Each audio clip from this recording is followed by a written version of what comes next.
Esse é um programa gravado para trazer as profecias reveladas na ótica da visão hebraica. Mas primeiro vamos orar. Yah Todo-Poderoso, bendito seja teu nome, na terra, no céu, nas águas abaixo delas e tudo que há.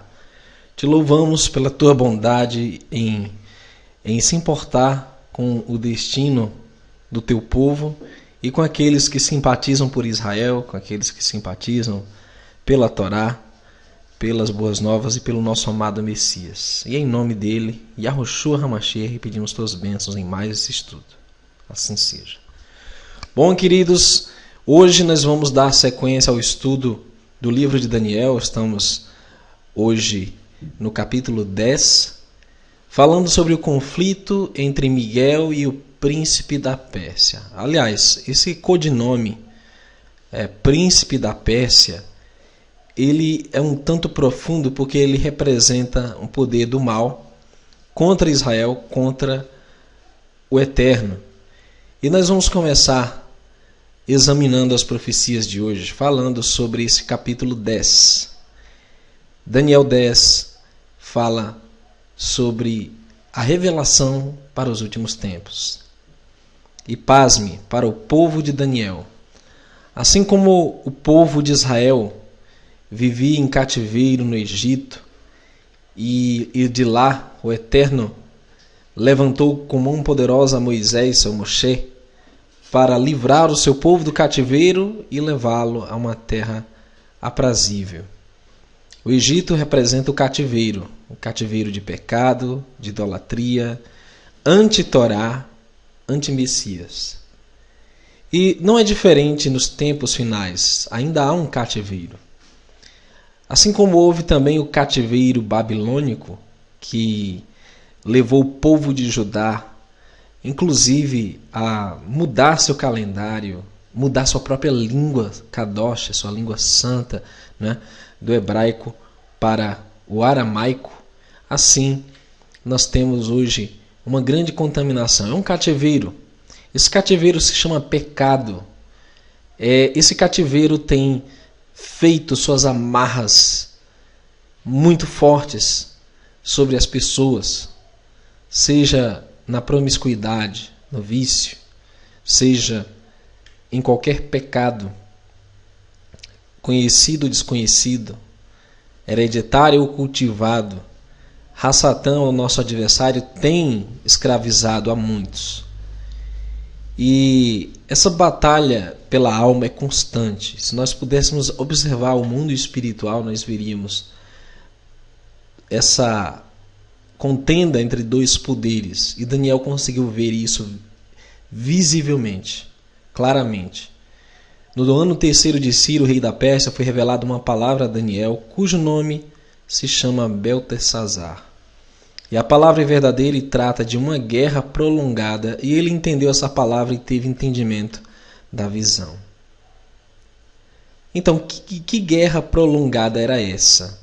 Por que ela se estendeu tanto assim? Observemos, o tempo em que o povo judeu do Reino do Sul deveria permanecer no cativeiro babilônico era de 70 anos, do ano 605 ao ano 535 antes do Messias. Mas no passado da história das 12 tribos de Israel, houve uma cisão em dois reinos, Reino do Sul ou Reino de Judá, com as tribos de Judá e Benjamim, e o Reino do Norte, o Reino de Israel, com as demais 10 tribos. O que acontece é que o Reino do Norte foi para o cativeiro antes do Reino do Sul, em 722 a.C., do Messias, quando a Assíria destruiu a cidade de Samaria, a capital do Reino do Norte. As 10 tribos deixaram de existir como nação independente e se dispersaram pelo mundo. Até aqui no Brasil, pela América, eles se dispersaram. O rei de Babilônia, Nabucodonosor, fez 3 investidas contra o Reino do Sul, Reino de Judá, tomando a capital, Jerusalém, ou Jerusalém. E no ano 605 levou como reféns os da casa real de Judá e os membros das principais famílias de Jerusalém, dentre eles Daniel, com 18 anos, e seus 3 amigos. Levou também os vasos de ouro do templo de Salomão, e nós abordamos isso no capítulo 1. O profeta Daniel foi um súdito do reino celestial nas cortes de Babilônia. Representando o reino do Eterno, o povo hebreu, no ano 597 a.C., Messias, Nabucodonosor levou cativo o rei Joaquim, o profeta Ezequiel, príncipes, homens valentes, artífices e ferreiros, quase 20.000 pessoas e mais vasos e utensílios do templo. No ano 586, levou cativo o rei Zedequias, o tio de Joaquim, o resto do povo e mais vasos do templo, e destruiu a cidade de Jerusalém e o templo de Salomão.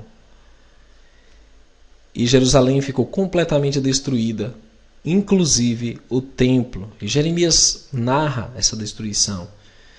Babilônia era um grande império mundial, sob o governo de Nabucodonosor. O jardim suspenso de Babilônia era uma das 7 maravilhas do mundo, e o Império Babilônico dominou de 605 até o ano 539 a.C. do Messias. A queda de Babilônia ocorreu no ano 539 a.C. do Messias, e os persas, sob o comando de Ciro, invadiram Babilônia, que estava sendo governada pelo neto de Nabucodonosor, Belsazar, e tomaram a cidade quando estavam todos reunidos e desprotegidos numa festa de orgias e bebedeiras. O persa Ciro deu de presente o governo de Babilônia para seu tio Dario, o Medo, que tinha 62 anos na ocasião. Dario reinou em Babilônia de julho de 539 a 537 de julho antes do Messias. Dario morreu e o próprio Ciro começou a reinar em Babilônia. E nessa ocasião o profeta Daniel já estava com 88 anos, partindo do princípio de que fora levado para o cativeiro com 18 anos, 18 mais 70 igual a 88. Então Daniel entendia que o tempo tinha findado, que era hora do povo voltar para sua terra. E o terceiro ano de Ciro, em que o profeta Daniel teve a visão do grande conflito, foi em setembro de 535 a setembro de 534, antes do Messias. O nome Daniel significa Yahweh, o Altíssimo. Elohim é o meu juiz. E lá em Babilônia ele recebeu o nome pagão de Beltesazar, que significa príncipe de Bel, em homenagem ao deus babilônico Marduk. E no terceiro ano de Ciro, Daniel teve a revelação de uma guerra prolongada, um grande conflito que seria travado durante o reinado dos persas, durante aproximadamente 2 séculos, 535 a 331. Uma luta intensa entre o bem e o mal ocorreria para que os planos do Eterno para o seu povo fossem estabelecidos. O verso 1 diz que ele entendeu essa palavra e teve entendimento da visão. Naqueles dias Daniel, estava triste por 3 semanas completas. Durante 3 semanas, o anjo Gabriel esteve lutando para influenciar a mente de Ciro persa, indicando que uma decisão vital do rei estava em jogo. A luta de Gabriel não foi só para influenciar a mente de Ciro para que o decreto fosse cumprido. A luta foi de aproximadamente 200 anos. Durante todo o reinado dos reis persas, para fazê-los cumprir a profecia de reconstrução do templo, da cidade de Jerusalém e do retorno do povo para adorar o Eterno. Acontece, queridos, que essa batalha prolongada representava o destino da tribo de Arudá, de onde viria o Messias. E Rassatã sabia disso, por isso que ele fez tudo para impedir a reconstrução do templo e da cidade. Esse objetivo era frustrar os planos do Eterno. Durante o reinado de Cambises, o filho de Ciro, a obra de reconstrução do templo tornou-se morosa por 7 anos e meio. No reinado de Artaxerxes I, ou Gautama, ou Falso Esmerdes, a obra de reconstrução ficou literalmente parada por 1 ano. Isso, forças espirituais no oculto estavam trabalhando. A obra de reconstrução do templo só recomeçou por ordem de Dario I Estapes em 520 a.C. do Messias. Ele disse em Daniel 10, 3 e 4: Manjar desejável não comi, nem carne nem vinho entraram na minha boca, nem me ungi com unguento, até que se cumpriram as 3 semanas, e no dia 24 do 1º mês eu estava à borda do grande rio Hidekel. Daniel estava sob uma dieta e sob um jejum muito importante. Ele apenas comeu alimentos leves e simples, a julgar pelo capítulo 1, era uma dieta natural, 100% natural. No dia 24 do primeiro mês, Nissan ou Aviv, equivale a março e abril, Daniel estava às margens do rio Tigre, Hidekel, na Mesopotâmia. As 3 semanas de jejum de Daniel terminaram no 24º dia do mês de Nissan, portanto começaram no 4º dia envolvendo o período da Páscoa, que ocorria no 14º dia de Nissan. E ainda ocorre, claro. Exatamente nesse dia, Daniel viu um homem vestido de linho fino, era um ser celestial e era o próprio Messias na sua visão. Ele diz, no verso 5, levantei os meus olhos e olhei, e vi um homem vestido de linho e seus lombos cingidos com ouro fino de Ufaz. Essa mesma visão teve o Apocalipse, o Yohanan no Apocalipse. O seu corpo era como berilo, seu rosto parecia um relâmpago, seus olhos como tochas de fogo, e seus braços e pés como cor de bronze assacalado, e a voz das suas palavras como a voz de uma multidão. Vestido em linho, cingido com ouro, face como um raio, corpo como berilo, olhos como chamas de fogo, braços e pés como bronze polido. Voz de uma multidão são as características do Messias em Apocalipse. 1, verso 13. João, o Yohanan, também viu o Filho do Homem vestido até os pés de uma veste comprida e cingido pelo peito com um cinto de ouro. E sua cabeça e cabelos eram brancos como lã, branca como a neve, e os olhos como chama de fogo. E seus pés semelhantes a latão reluzente, como se tivesse sido refinado numa fornalha, e a sua voz como a voz de muitas águas. E ele tinha na sua destra 7 estrelas, e da sua boca saía uma aguda espada de 2 fios, e seu rosto era como o sol, quando na sua força resplandece. Sim, queridos, as mesmas características comparadas em Daniel e Apocalipse. O Messias antes de vir ao mundo e depois, demonstrando que ele é realmente o Ben Adam, o Filho do Homem, que ele realmente é a manifestação corpórea do Eterno. E só eu, Daniel, vi aquela visão. Os homens que estavam comigo não a viam. Não obstante, caiu sobre eles um grande temor e fugiram, escondendo-se. Fiquei, pois, eu só, e vi esta grande visão, e não ficou força em mim. Transmudou-se em mim a minha formosura em desmaio, não retive força alguma. É exatamente a reação que João teve no Apocalipse. Contudo, ouvi a voz de suas palavras, e ouvindo a voz das suas palavras, caí com meu rosto em terra, profundamente adormecido. E eis que uma mão me tocou e fez que me movesse sobre os meus joelhos, sobre as palmas das minhas mãos. E me disse, Daniel, homem muito desejado, está atento às palavras que te vou dizer, e levanta-te sobre os teus pés, porque eis que te sou enviado. E falando ele comigo esta palavra, eu estava tremendo. Então, quando se tem uma visão do Messias, uma visão celeste, é assim que o corpo humano reage, sem força. Então me disse, não temas, Daniel, porque desde o primeiro dia em que aplicaste o teu coração a compreender e a humilhar-te perante o teu Eloá, são ouvidas as tuas palavras, e eu vim por causa das tuas palavras. Então é aquilo que nós falamos, né, em último estudo, o Eterno resiste ao coração soberbo, mas ele não rejeita um coração contrito, coração quebrantado, humilde, atento para compreender, aplicado. E é isso que nós precisamos nesses últimos tempos, queridos. Como Daniel, que era um homem espiritual, era um homem sábio.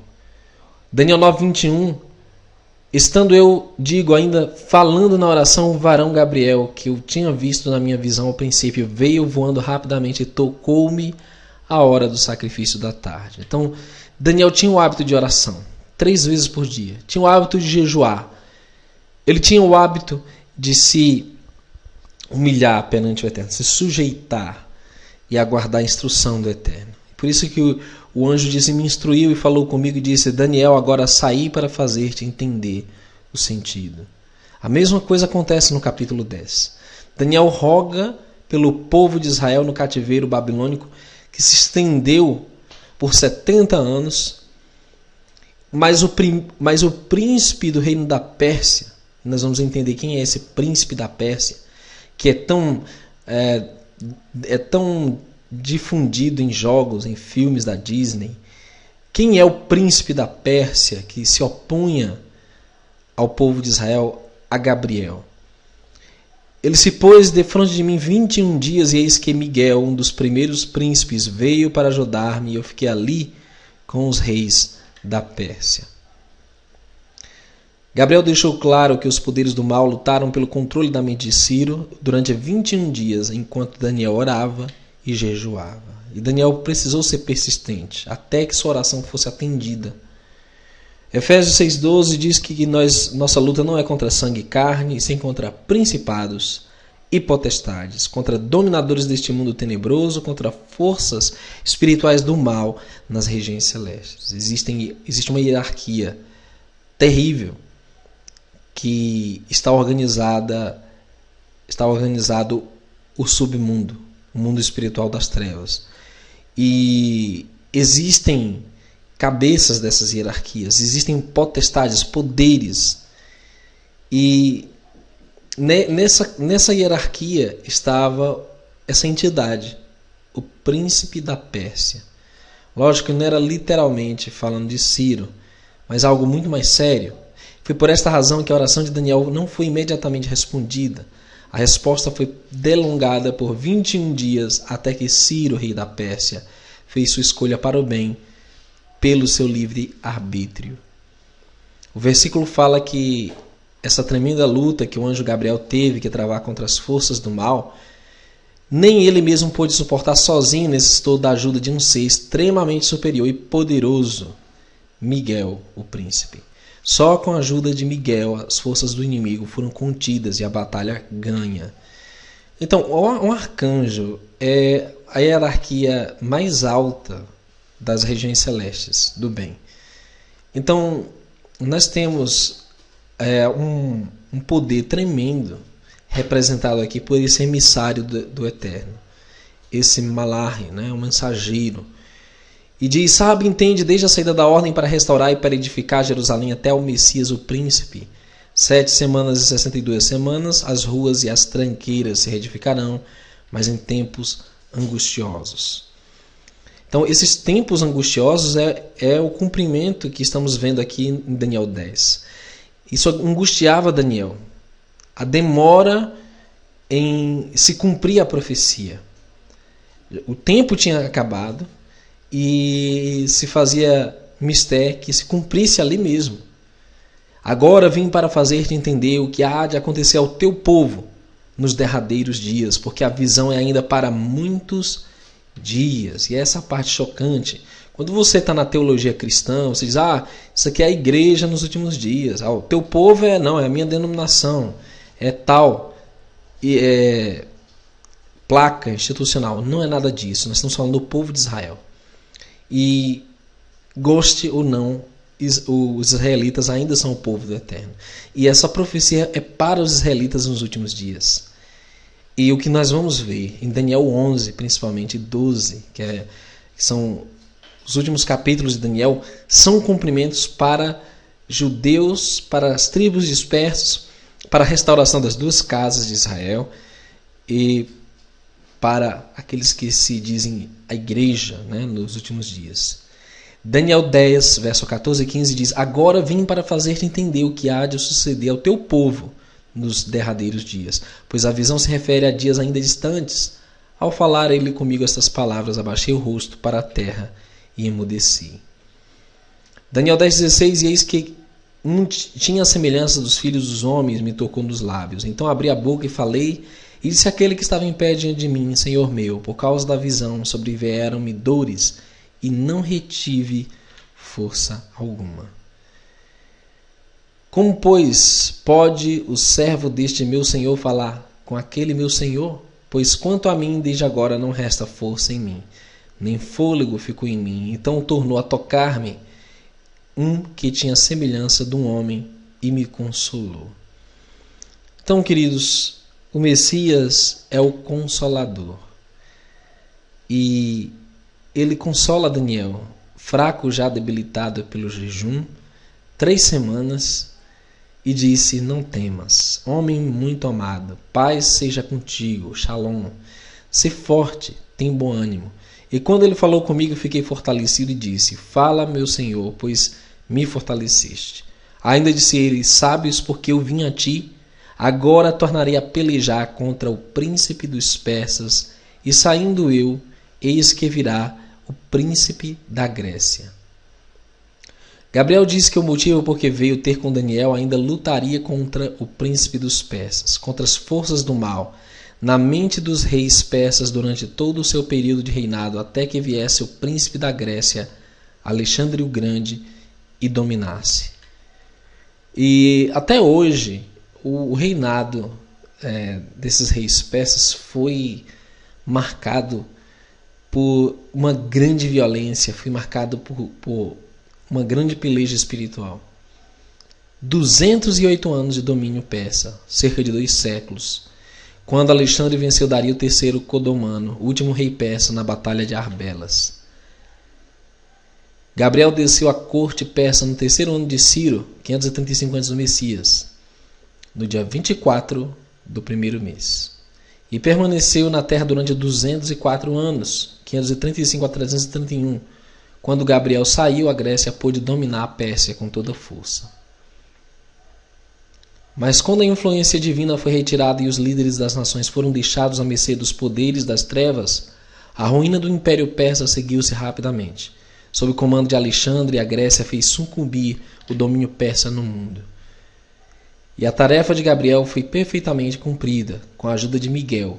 Durante o reinado dos persas, o templo de Jerusalém foi reconstruído por decreto de Ciro e Dario I Estáspes. O povo judeu foi poupado da destruição por intervenção da rainha Esther durante o reinado de Assuero. E Xerxes e a própria cidade de Jerusalém foi reconstruída por ordem de Artaxerxes I Longímano. Assim o povo do Eterno pôde voltar para sua terra para o cumprimento da profecia da espera do Messias. A verdade do Eterno foi milagrosamente preservada durante todos esses anos, bem como o remanescente fiel. E disse: sabes porque eu vim a ti? Eu tornarei a pelejar contra o príncipe dos persas, e saindo eu, eis que virá o príncipe da Grécia. Mas eu te declararei o que está escrito na escritura da verdade. E ninguém há que se esforce comigo contra aqueles, a não ser Miguel, vosso príncipe. Em Daniel 12:1 diz que nesse tempo se levantará Miguel, o grande príncipe, o defensor dos filhos do teu povo, e haverá um tempo de angústia, qual nunca houve, desde que houve nação até aquele tempo, mas naquele tempo será salvo o teu povo, todo aquele que for achado inscrito no livro. Os últimos tempos são os nossos tempos, queridos. Há muitos que ignoram as profecias para os últimos tempos. E existe aí uma corrente aí que está difundindo essa ideia. Não se preocupe não. Para que bobagem de sair dos centros urbanos? Para que se preocupar com os eventos em Israel? Agora é que vai ficar bom. Mas olhe, não seja tolo, não seja nécio, não seja um filho das trevas, um filho da noite, mas esteja desperto, querido, vigilante a todo tempo. A palavra diz para nós estarmos sóbrios e vigilantes em todo instante. Nós não podemos vacilar em um só momento. O adversário, Satã, está à espreita procurando alguém para tragar. Nosso adversário, ele gosta de pegar desavisados. Ele gosta de pegar pessoas desprevenidas. E, aliás, precaução nunca é demais. Estar atento quando o inimigo está às portas, principalmente, é o nosso objetivo. Nós temos que ser atalaias, vigia sobre os muros de Sião. Porque, queridos, vai ser feio e vai ser terrível o que vai acontecer nos últimos tempos. Nós estamos virando a esquina dos últimos tempos. Estamos prestes a ver o anti-Messias, a nova ordem mundial e os acontecimentos apocalípticos. Não desfaleça agora. Não desista. Continue na luta. Louvo ao Eterno por todos que confiam no nosso trabalho, apoiam e que têm simpatia nas orações. Que o Eterno abençoe tua vida, meu irmão. Porque nós sabemos que somos poucos, mas somos vitoriosos. No nome de Yahushua, nosso Salvador. Shalom para vocês, até um próximo hangout. Continue nos acompanhando. Se o Eterno permitir, até uma próxima.